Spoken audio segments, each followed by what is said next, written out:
Well, the first thing that happened was that shortly after Freddie's death, they got the cocktail right. So people with HIV were not living under a death sentence anymore, provided they had money. You know, that's the big thing. So if Freddie had begun to suffer about a year later, he probably still would have been with us. That's the most enormous change, I suppose. But of course, it hasn't affected millions of people who were affected by HIV in other countries, like Africa, in the poor countries. In this country, you know, I guess people think that it's all over and it's all sorted, but in fact, you know, there are a lot of people walking around with AIDS, and that unfortunately there's a bit of a drift, because once things quieten down, people think there's no need to worry anymore.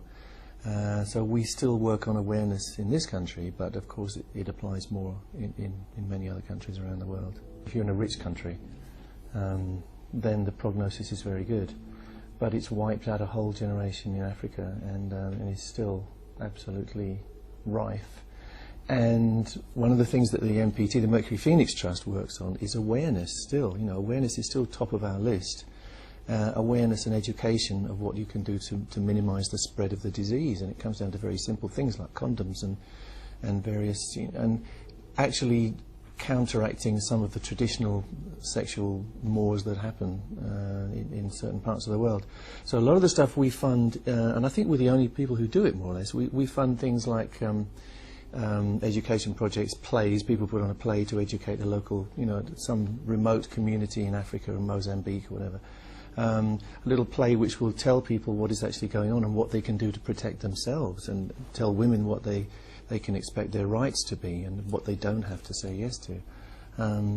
So we work in a number of very, very small ways, but they add up to quite a big change in attitude in some cases. And I suppose that there's an incredible fear of the unknown, isn't there? You know, suddenly there's this thing which is walking the earth, and nobody knows where it's come from and who it's going to strike next. And in the gay community, it was absolutely horrific, of course.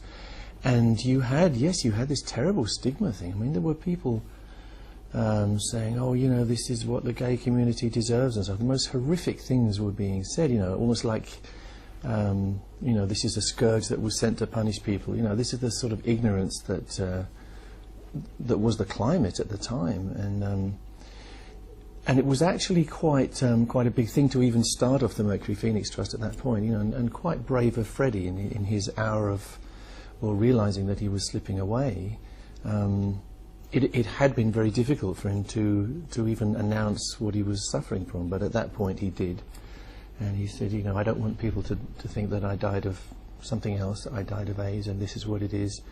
And it's time for us all to gather together and realise what it is we're facing, and the whole of humanity is facing this.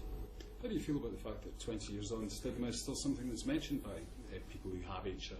It's amazing, but stigma does still exist, yes, in spite of all the education, in spite of, you know, all of us should know better.